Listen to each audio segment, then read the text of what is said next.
Hi, and welcome to Social Distancing the Church, my podcast series on how churches are responding to COVID.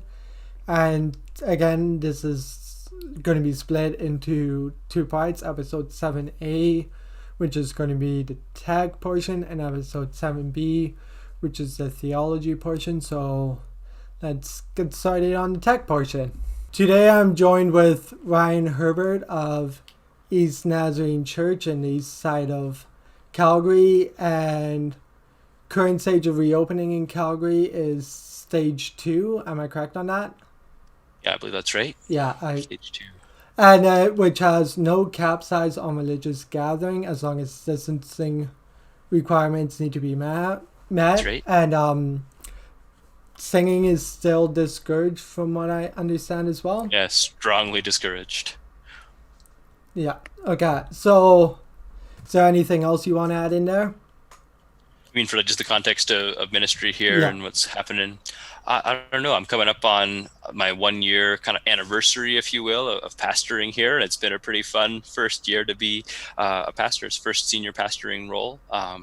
And I guess if there's anything to say, I'm really grateful for the opportunity to serve Calgary East in this way, and grateful to have the chance to speak with you about online ministry. Yeah. I'm glad you're on. So we'll just start right away with how did you transition to not being able to hold services in person? Yeah, I'd say it felt really abrupt. I can't remember what the exact timeline was, but I remember hearing in the months prior that like there's this coronavirus. It's going around the world. It's getting worse. It's getting worse. And there's kind of this sense of it's terrible. I'm glad it's not here. And then suddenly one week it was just, okay, no more. You can't get together. Everything's shut down. And so it felt very abrupt, and we moved immediately to Zoom for a service.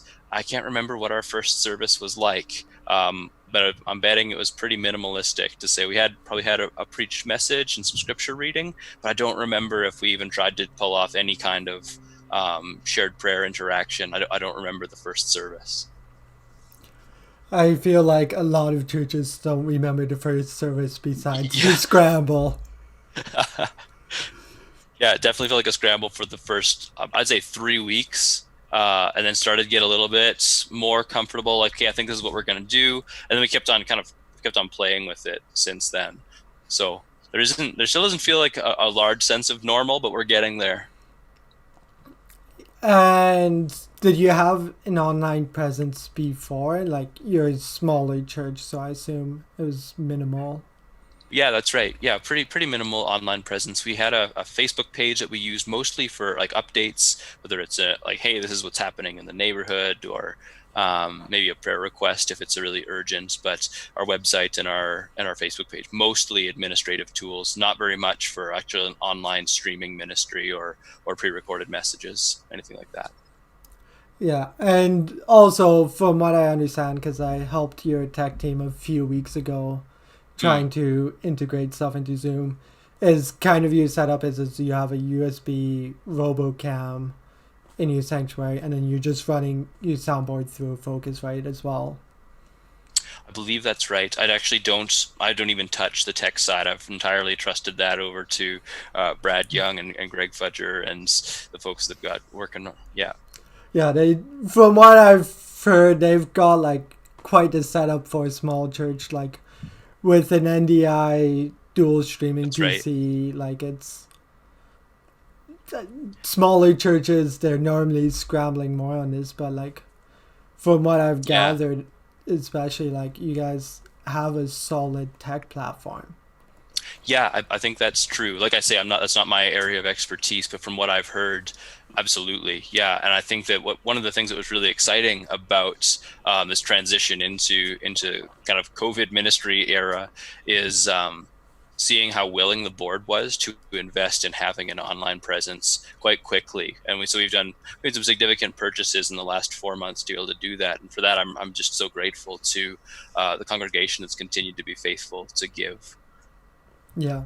Because like even something like a Focus, right, where bigger churches, it's like, oh yeah, that's an easy investment. They say that I think somewhere around $100, and on a Right. small church, that's a bit more intimidating because I've served in smaller churches as well, and it's even something like that. Your budget scales by congregation size, so having a boy that's willing to invest is a big blessing you have. Yeah, absolutely. It has been. Um, my next question is why did you decide on a video calling platform like Zoom rather than YouTube? Because Yeah. Go ahead. Well, the three main approaches for online churches being YouTube streaming, YouTube pre-recorded, or Zoom. So why right. did your church decide Zoom rather than those other two approaches? So this is pretty much a knee-jerk reaction, and so right off the bat, I knew I know how to use Zoom. I've been an online student for 4 or 5 years now, and I was confident that I could host a Zoom service. Whereas putting together a pre-recorded message and trying to get all that together was just an unfamiliar zone. So the first thing was, we're going with Zoom because I know how to do that. The second part of that was we've stayed with a live interaction because I don't really know anyone in our congregation who'd be excited to edit pre-recorded videos. And so that's the side where it's okay, we're going to keep on leaning towards the benefits of live because I don't think we're going to be able to realize some of the benefits of pre-recording. And then as we've thought about that more theologically, we just value the live interaction and congregational participation. Christian worship is more than an information transfer. It's relationships between God and people. We know this. And it's also between people and people. And so like the way that I've been thinking about it is our worship service is this act of prayer. I want people in our worship service to be able to feel like they're contributing to that prayer. And so we really value the live interaction platform. It's able to be facilitating that prayer rather than the kind of you could show up to a YouTube service and you could receive really fantastic lessons. I listen to sermons most weeks on YouTube and get great value from that. That's not what we're trying to do. Is just to provide, not just trying to provide a lesson on YouTube.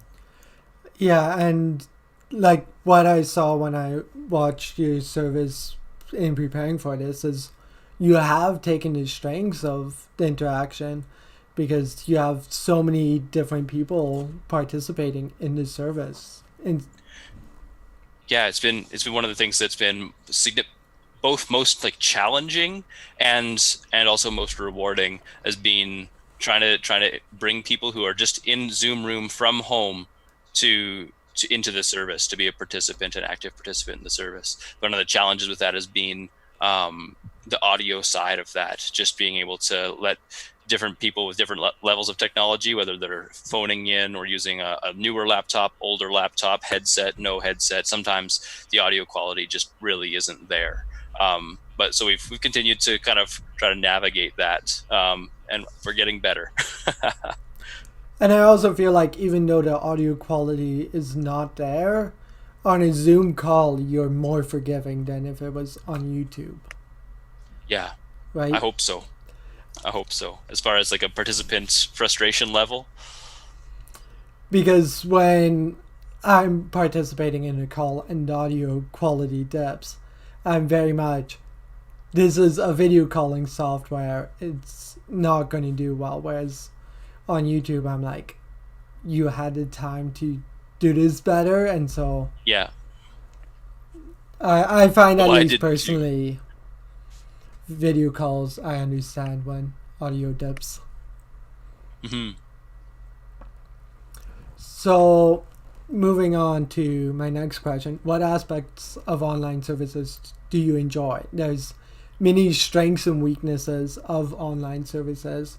What have you been enjoying in doing online services? Yeah, I think if there are many strengths to online presence, I think I don't have the skill yet to realize those many strengths. My preference would be strongly towards an in-person interaction. Things that I have enjoyed include the way that board meetings and daily prayer gatherings can be, they can happen without a commute. We don't have to actually like drive across the city to gather, and so I think that's enabled a lot of people to be gathered in a way for our congregation to be even more connected on a daily basis than we were before. COVID hit. And I think that's been both my personal experience in terms of like keeping in touch with family, and also my church experience here. It's like we have more of a togetherness through this COVID because we got pushed online, and we've been trying to stay connected online instead of being like, oh well, it would be nice to have a midday prayer service in the sanctuary, but no one's going to come to that because you can't take off work and head over to pray together. You can take 10 minutes out of your lunch break for an online prayer, like it's a live prayer gathering. And so that's been one of the things that I've really enjoyed, has been staying connected on the day-to-day basis. I think the other thing that I've enjoyed is the discovery of online presence being a way to meet people and to reach people that you just would never have seen before. And so I've consistently been just shocked on our Facebook page at how many hundreds of people we have coming to Facebook on like a weekly or a monthly basis.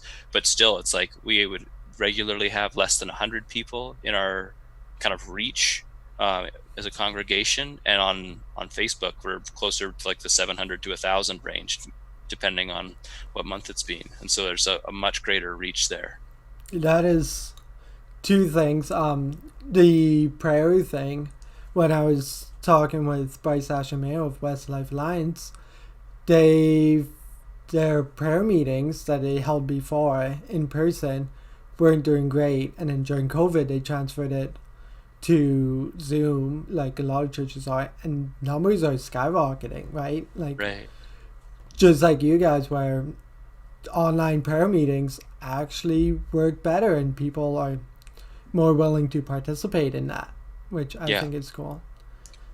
And also, just like how you're getting an increased amount of views, I'm pretty sure I haven't had a conversation with the church where they're like, we are having less views than what we've had in person.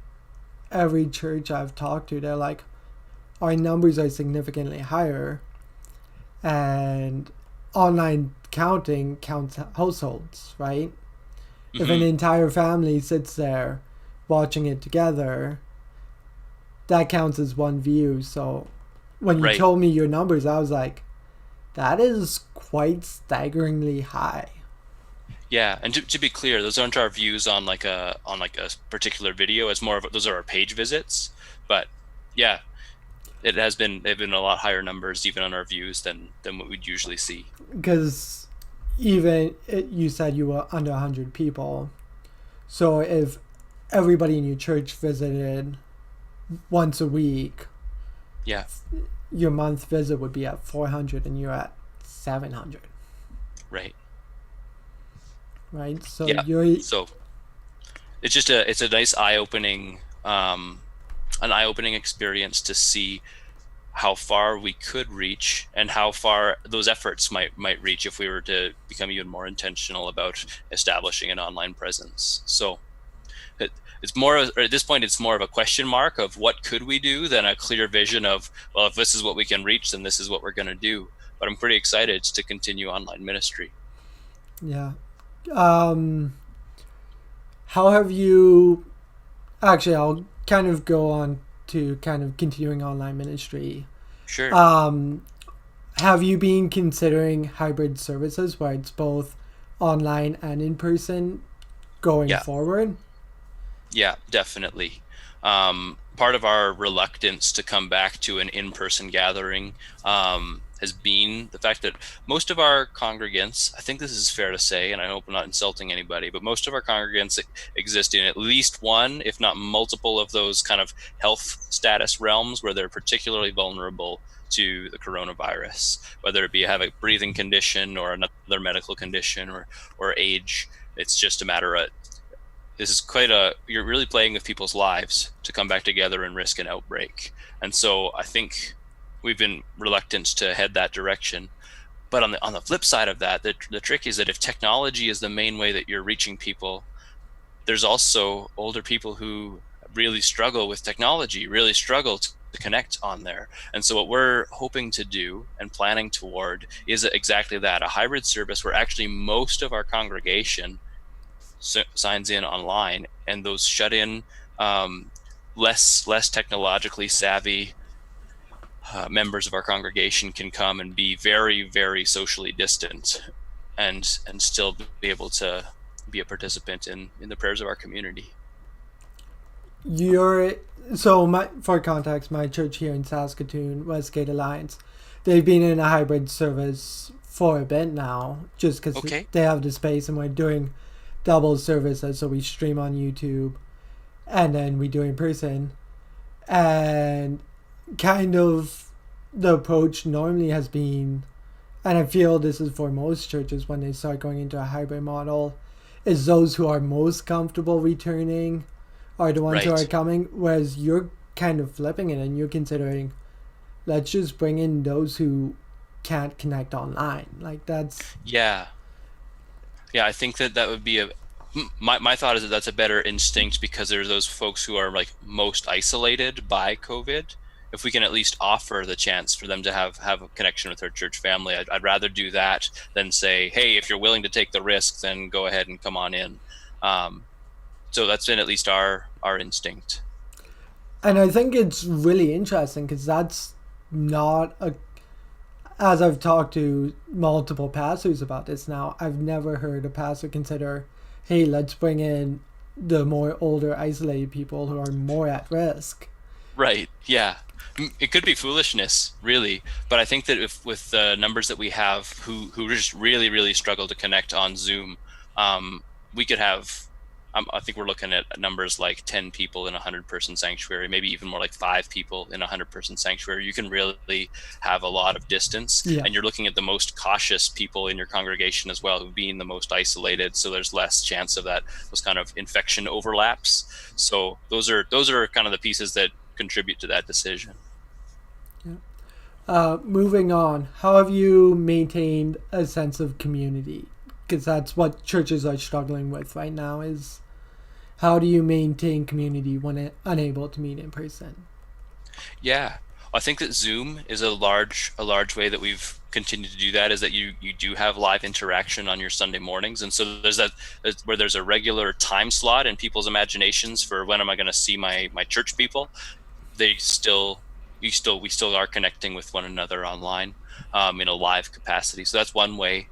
Another way is being that after our service, we've been having breakout rooms in the Zoom feature to be able to kind of meet with one another afterwards, and they're just randomly assigned. And I think I realized that not many people in our congregation are really comfortable with that. And I don't know if that's because it's like, oh, I don't know if I'm going to end up in a room with this person, and that would be really uncomfortable, or just don't really feel like staying on Zoom longer than the session.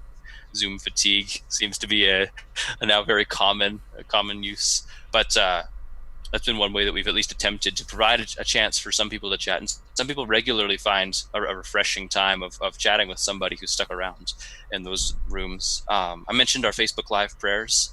Those are a way that just midday prayer, we've been able to stay connected to each other.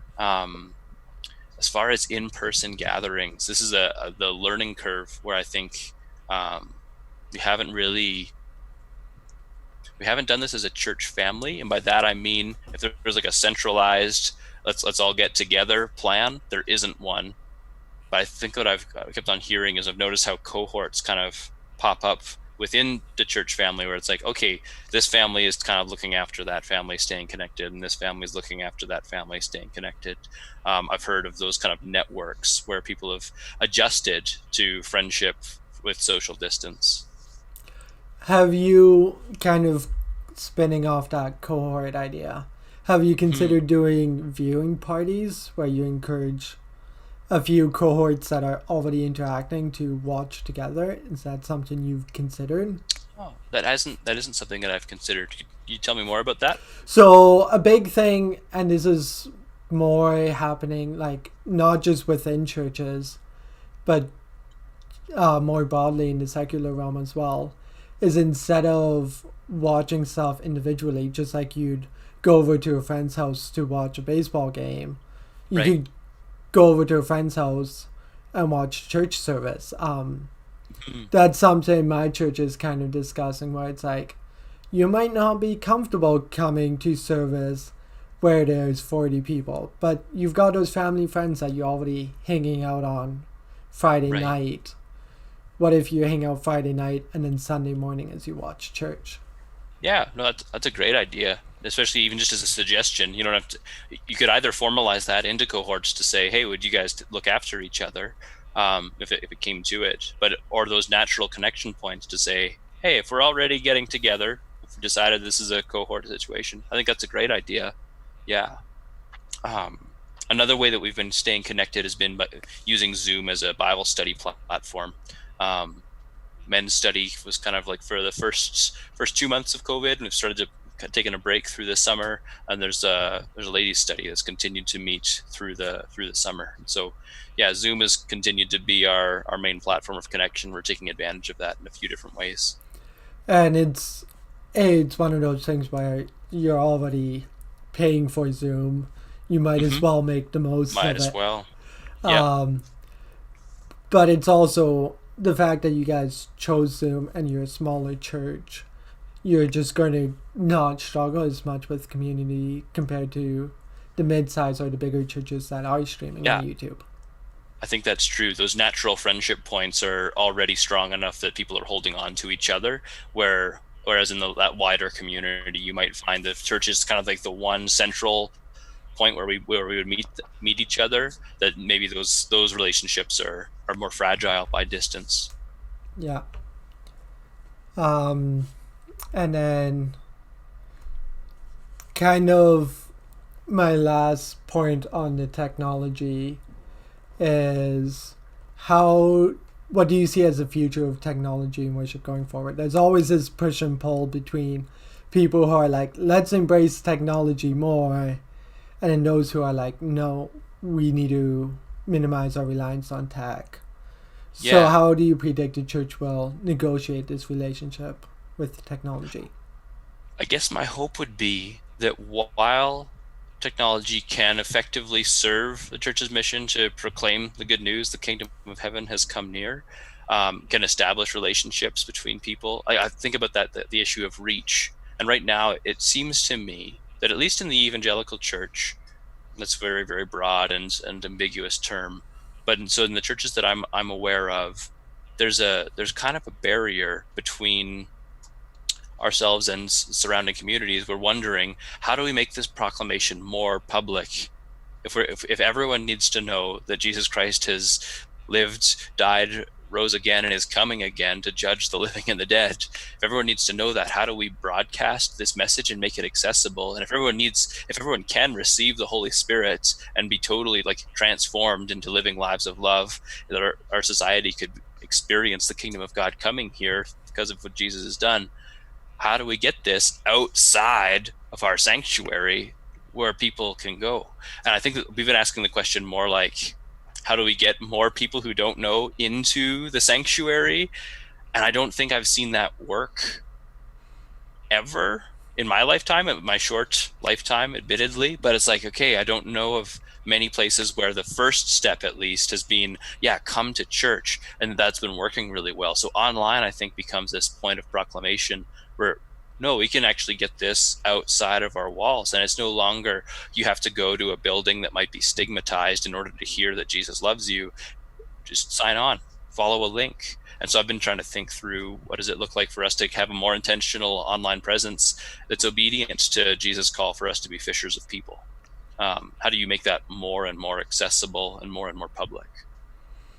I think that's a really well articulated viewpoint of the reach outside of the building, because that's what churches are finding right now, is their reach is significantly better. And I think you just articulated it well, where it was like, these are all concepts I've heard before, but it's all just really clicking with me right now. In that it just, people don't come to buildings, but they're willing to click on the links. Yeah. Thanks, Brandon. Appreciate that. Thank you, Ryan, for your insights behind the tech behind East Nazarene's worship services in the midst of COVID.